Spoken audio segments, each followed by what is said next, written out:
तुम्हारे मन में कमजोरी नहीं आनी चाहिए। चाहे जैसी परिस्थिति, तुम्हें याद होना चाहिए ये इष्ट के द्वारा पास करके भेजी हुई परिस्थिति। मैं डगमगाऊं क्यों, मैं भयभीत क्यों हूं?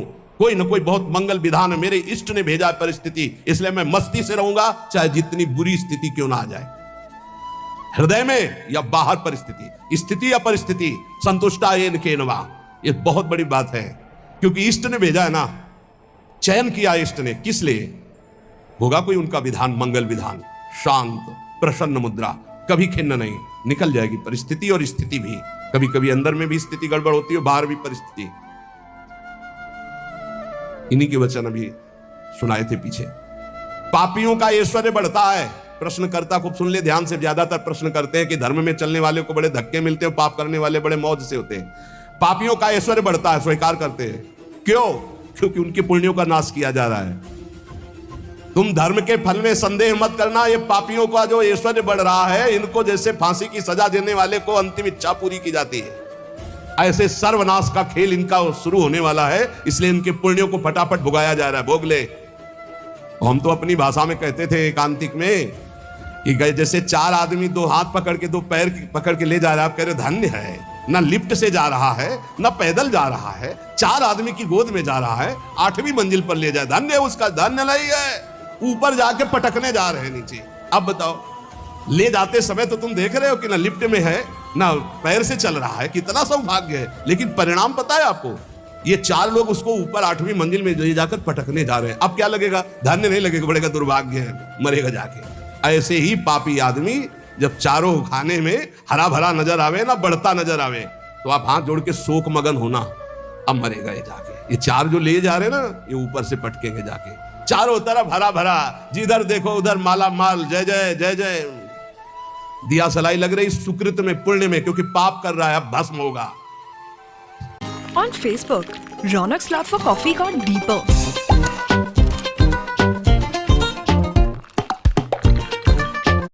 होगा। कभी कभी गुरुजन जब समझाते हैं और जब देख लेते हैं ना कि बहुत पैंग लंबी बढ़ गई, तो मौन हो जाते हैं, नहीं समझता जीव।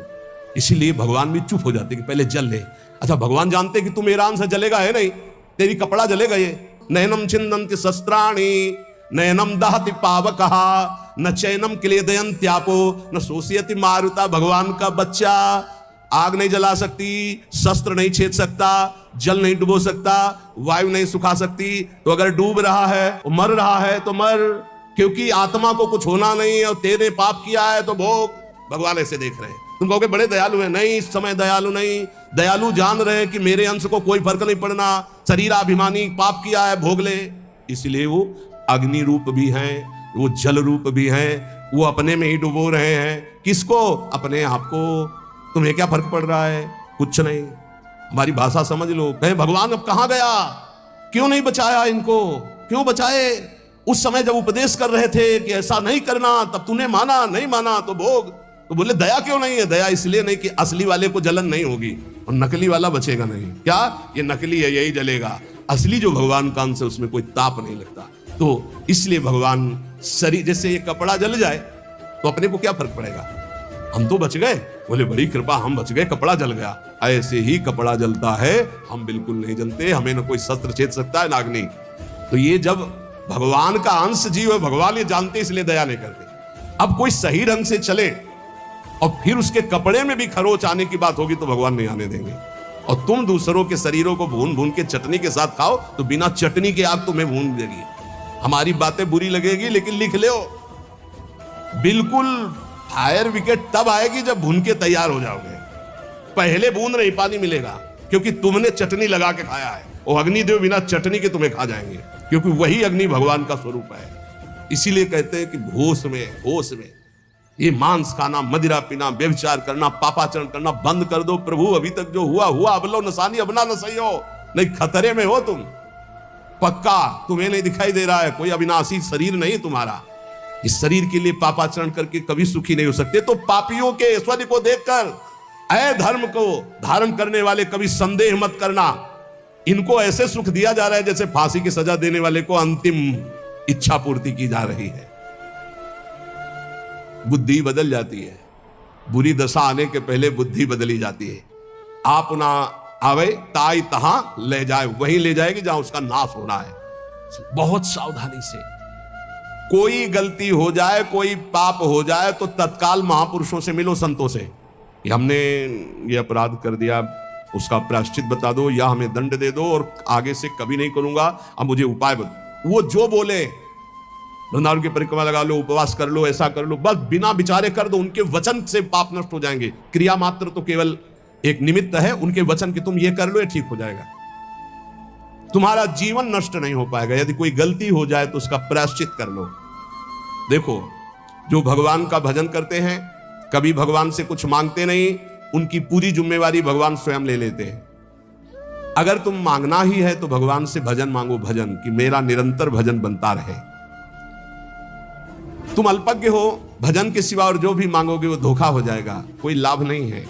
ध्रुव जी को भी बड़ी अशांति हुई थी परम पद मिलने का, अटल पद भी मिलने के बाद।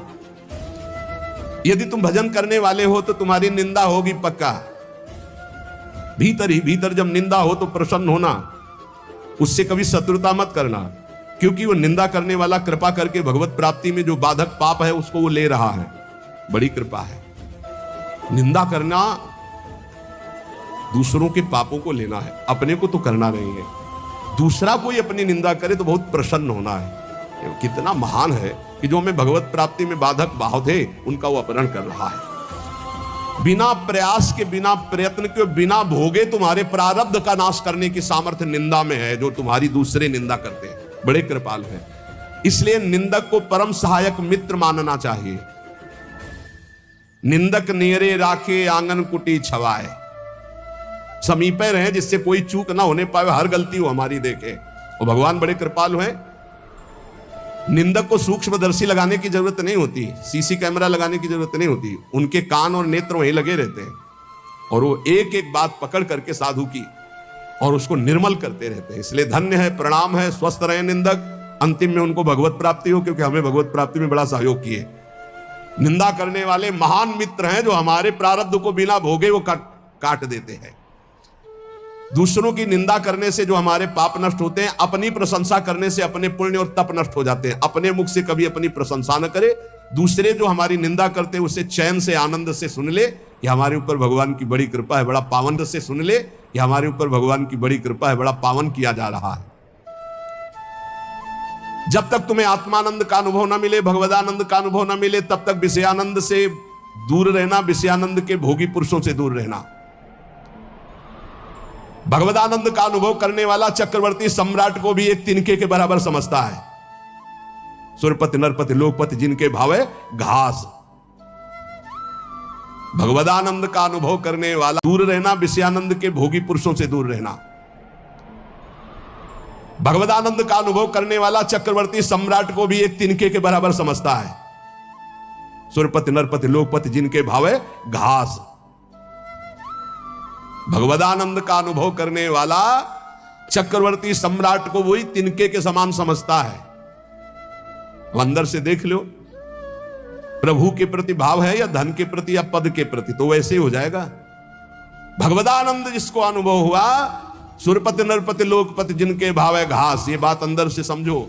अपमान किसी का करना नहीं, पर अंदर से किसी के प्रति ऐसा भाव न रहे कि धन को लेकर, रूप को लेकर, अभिनय को लेकर, पद को लेकर के हमारा गर्व है कि हमारे पास अमुक आए, हमारा गर्व है कि हमारे पास परमहंस आए, अवधूत आए, हमारा गर्व, ये उनका सौभाग्य।